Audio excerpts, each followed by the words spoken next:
What do you mean, why to surrender in peace? The Nook clearly finding the news quite troubling. Sapphire had gone to talk with her and a puma in their room about the little problem she had been discussing with Tom. That is what it means to him. A white flag is their symbol of surrendering. Though they also see white as a symbol of purity, it sounds like their peacekeepers, whatever that is, use white too. So that is something at least. Okay, so it's not like he believes wearing white shows you have surrendered. The Nook seemed to be relieved at that at least. No, I don't think so. Besides, he seems to grasp that here things are different here. He was more disturbed that we used blood to dye our levers. He honestly seemed terrified for a moment when I told him. What? He finds blood repulsive? Why? Not sure, to be honest. He didn't seem to treating wounds, or being treated for that matter. The Nook let out a sigh. He just keeps getting weirder. Okay then. So what about his colours? He claims green is nature and black is night and shadow. He wears them so they will help him hide from his enemy. So, he admits it is because of cowardice. The Nook didn't seem to buy that, tilting her head. I don't think it can be called cowardice if the alternative is certain death. They might just fight differently from us. He swore his clothes were his old military uniform too. Yes, but we can't have him running around like this in case of visitors. There should be a trader coming by within a week or two. What about formal robes? A puma added. He is a guard, not a scholar. The Nook rejected. You don't run around with a sword on your belt either. His own idea was to modify his existing stuff. I think his problem is with being seen, not any colour in particular. White is just easy to spot on the ground. Sapphire could understand Tom's point of view, and did her best to relay it.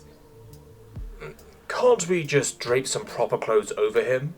A puma questioned. It would sort of work, Sapphire guessed. Sure, that will have to do. Sapphire, make sure his armour ends up having at least something bright, even if it is just blank steel. To be honest, I don't want to spend the time and effort on making enameled armour for him if he doesn't even want it. Maybe we can just convince any visitors he bleeds green. Then we don't have to bother with his existing clothes. Black is a problem, though. Try and see if you can work something out with him. We could just claim what he was saying, that it represents night. Maybe say he worships the moon or something. Sure, that will do. We just need an excuse if it comes to it. We need him to like us anyway. Go along now. Sounds like you have work to do. So, he was allowed to keep most of his kit, as long as he used some polished steel. That wasn't too bad. And they could just be quickly smeared if necessary. He needed the weight anyway to try and compensate for the gravity. He could already start to feel his legs beginning to atrophy. The fact he had been doing next to no activity prior to starting with the guard most likely didn't help. He should really start working out too, now he thought about it. And they hadn't made him dye the leather in blood after he convinced him the result would likely turn brown, which was nice. With that, the days had continued more or less as usual, with Tom spending the morning and evening working on his little design. He didn't know much about how to make armour, or tailoring for that matter, so he had been consulting with Sapphire and Shiva to get some input. They both seemed confused that he wanted releasable weights on his armour. Sapphire relented after a while, and Shiva just found it funny, clearly believing she was working with a crazy person. Shiva for her part had jumped on the armour plating idea. Chainmail was clearly a lot more work than she wanted to put into this, and she had a sizable supply of stuff that nearly fitted.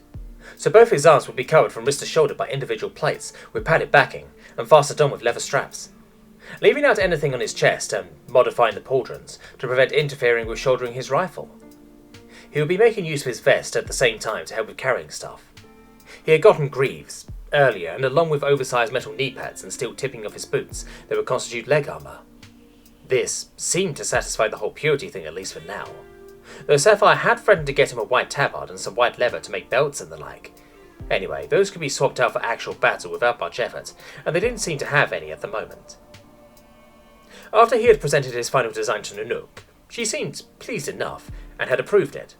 Shiva had gone right to it, mostly just modifying existing stuff she had lying around. Nanook, Sapphire and Esmeralda had gone to the leatherwork right away as well. They even did it in black. Apparently brown was repulsive, and blue not allowed. They seemed to have settled on selling his use of black as having something to do with the night and the moon. Sure, he could roll with that. So all in all, that had been easier than he had thought it would be. It would look quite dapper too, he thought. It had taken over a week to get everything done, but it was so worth it. As he stood admiring himself in the mirror of the Nook's room, he thought he looked like a knight who had been introduced to the wonders of modern warfare, clad in steel plate, camo, and black leather. With the black lenses in his goggles and a new faceplate on, he looked quite intimidating. He needed to draw something scary on that faceplate too. Such was tradition. Even if hiding would be harder now, he could scare the shit out of people. Of that he was sure. He still had his 2 revolvers still in their thigh holsters, with the thigh now reinforced by thick black leather, his blunt training sword now hanging on his offside from his belt of 44 Magnum. His bandolier of 45-70 was draped over his left shoulder, and the trusty rifle in his hands. He smiled to himself, then turned to the others. So, what next? Sapphire had to admit, with his face covered in those dark colours, Tom in his new armour looked like something you didn't want to meet alone in the night. It didn't help that she knew what those revolvers could do. Nevertheless, he was sufficiently presentable. He was a guard, after all. They just wore polished metal to indicate they were pure of heart. The white enamelled armour she wore when out on the hunt was not really suited to the constant sparring the guards indulged in to keep sharp. The coating would just crack and splinter. For sparring training, the Huntresses would use some of the same training armour Tom had been given initially. The detachable weight was a weird addition, though. Tom had claimed he was heavier back home. Sapphire couldn't quite understand what he meant by that, but lead was cheap, so sure, why not? He had also started doing what he called exercising. It seemed like training, but not for something specific. He would just lift heavy things, do what he called push-ups, and other weird motions, often with additional weight on him, and run around a lot. That had caught the attention of some of the guards. They had thought he was fleeing from something at first and rang the alarm bell. After that, everybody had been informed that seeing Tom running towards the keep didn't mean something was wrong or chasing him. He claimed it was to get stronger, which sort of made sense. Hard labour made strong people, but why waste the effort on doing something not worth doing in the first place? In the end, she elected to just leave the lunatic be. He was confusing enough already. Besides, they were expecting the year's first trader coming through any day now, so they had plenty to do. Tom's armour had been given top priority so he could be somewhat presentable, but apart from that, they had been working hard to get what few levers and other things they had ready for trading. With Tom around and her injured, they hadn't gotten nearly as much done as they would have hoped, but such was life. Besides, by the sound of things, they could expect some changes on that front fairly soon. Tom's little sugar experiment looked set to change that on its own, in fact. After Tom had received his new armour, Rachuk had apparently decided he was fit for guard duty. Even if Tom was fairly sure that was just because it meant less for them to do. His training clearly wasn't complete. They had given him an actual sharp sword though, and a fairly nice one too. It wasn't gem-encrusted or anything like that, but it had a nice hilt of what seemed like ivory, and was very well polished. He could even see his reflection in the blade, very sharp too. He wondered if swords were kind of like a traditional armament. They had other weapons in the armory, but didn't seem to carry them. He would need to ask at some point. Having one was awesome though, so maybe that was why. They had given him alternating morning and evening shifts, which kind of sucked.